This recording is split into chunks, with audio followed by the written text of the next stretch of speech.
আমরা বিএনপি পরিবার সংগঠনটা আসলে বিএনপিরই সংগঠন। এটা হচ্ছে একটা মানবিক সংগঠন। পরিবারের প্রতিটি পরিবারের একটি কর্মক্ষম ব্যক্তিকে একটি করে চাকরি দেওয়া হবে। এটা হোক সরকারি হোক বেসরকারি। জনাব তারেক রহমান এই এই কাজগুলোকে ইবাদত সমতুল্য দেখে। আমরা কিন্তু আসলে সঠিক যে কাজটা করণীয় সেটাই করেছি।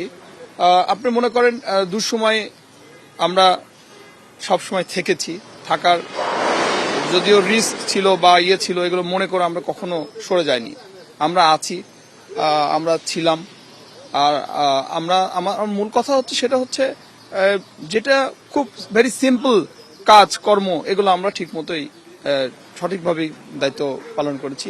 এটা এখন আপনি যদি বলেন যে দুঃসময়, সুসময়, বর্তমান সময়, সব সময়, এবং আমার কথা হচ্ছে আমরা ছিলাম, আছি, ইনশাল্লাহ থাকবো। আমরা বিএনপি পরিবার সংগঠনটা আসলে বিএনপিরই সংগঠন। এটা হচ্ছে একটা মানবিক সংগঠন।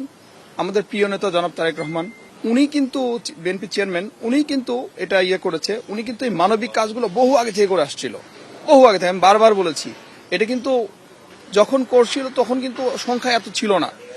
তখন সংখ্যায় ছিল হচ্ছে আপনার 100-150, এখন কিন্তু আপনার কয়েক হাজার হয়ে গেছে। সাহায্য বা আমরা যে হেল্পগুলো করি কয়েক হাজার হয়ে গেছে, আপনার 1,00,000 কাছাকাছি চলে গেছে আমাদের এই হেল্প এবং কাজকর্মগুলো। এখন এই জন্যই আমাদের প্রিয় নেতা এই সংগঠনটা তৈরি করেছে, যাতে এই কাজটা সুবিধা হয় আমাদের করতে। কারণ আগে যখন আমি একা করতাম তখন কিন্তু এরকম এত বিস্তারিত ছিল না। 100-150 পরিবার বা 100-150 খুমগুন পরিবার নিয়ে কাজ করেছি। তখন যখন এর পরিধি বেড়ে গেছে, আমাদের প্রিয় নেতা অনুধাবন করেছে একটি সংগঠন করলে কাজটা ভালো হবে এবং এটার আরো উত্তরোত্তর বৃদ্ধি ঘটবে। এই জন্য কিন্তু আমরা বিএনপি পরিবার উনি তৈরি করেছেন এবং নামটাও উনি দিয়েছেন।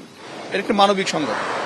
নায়াসিনামাইড ও স্যালিসাইলিক সমৃদ্ধ লিলি ফেস ওয়াশ, যা ফেসের ডেড স্কিন সেল দূর করে দেয় দ্বিগুণ ফাস্টার ব্রাইটেনিং। এটা আসলে উনি এটা নিয়ে আসলে বিস্তারিত আমাদেরকে বলেছে, সেটা আমরা একটু সংক্ষেপে বলতে পারি।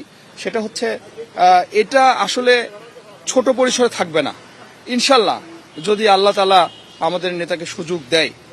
আমাদের অনেক বড় আছে, সেটা হচ্ছে এই খুমগুন পরিবারগুলোকে নিয়ে আমরা এমন কিছু করব, যেমন প্রতিটি পরিবারের একটি কর্মক্ষম ব্যক্তিকে একটি করে চাকরি দেওয়া হবে। এটা হোক সরকারি হোক বেসরকারি। তারপরে আপনার এর স্বাবলম্বী করার জন্য, তারপরে এই যে শহীদ পরিবার 24 আন্দোলন সহ খুমগুন পরিবারগুলো যে নিহত হলো, এই পরিবারগুলোর একজন এই শহীদ ব্যক্তিদের নামে আমরা রাস্তা, বিভিন্ন প্রতিষ্ঠান, স্কুল, কলেজ এগুলোর নামকরণ করব, যাতে তার নামগুলো সারা জীবন স্মৃতি অম্লান হয়ে থাকে ওই এলাকায়, স্ব এলাকায়। আসলে শহীদ প্রেসিডেন্ট জিয়াউর রহমান, বেগম খালেদা জিয়া, গণতন্ত্রের মা, এবং জনাব তারেক রহমান, এনারা তো একটা রক্তের সম্পর্ক, তাই না? ওনারা জেনেটিক্যালি আসলে আমি বহুদিন ধরে আমি খেয়াল করেছি, তাদের সবার কিন্তু একই, মানুষকে হেল্প করা, মানুষের বিপদে দাঁড়ানো, ছোটকে ছোট হিসেবে দেখা না, ছোট হলে সে মানুষ, ছোটকে মানুষ হিসেবে দেখা। তারা কিন্তু মানুষকে মানুষ হিসেবে দেখে, এটাই হচ্ছে বড় কথা। এবং যেখানে যেমন হেল্প দরকার, যেখানে একটা ফোন করলে যদি তার একটা হেল্প হয়, ফোন করে দেবে। যেখানে আর্থিক প্রয়োজন সেখানে সামান্য হলেও তারা সাহায্য, হেল্প করে। তারপরে আপনার যেখানে একটা কর্মসংস্থান দরকার, সেখানে যদি কর্মসংস্থানের জন্য তাদেরকে রিকোয়েস্ট করা হয়, তাদের যদি মধ্যে হয়, এটা হোক সরকারি বেসরকারি, তারা কিন্তু হেল্প করে।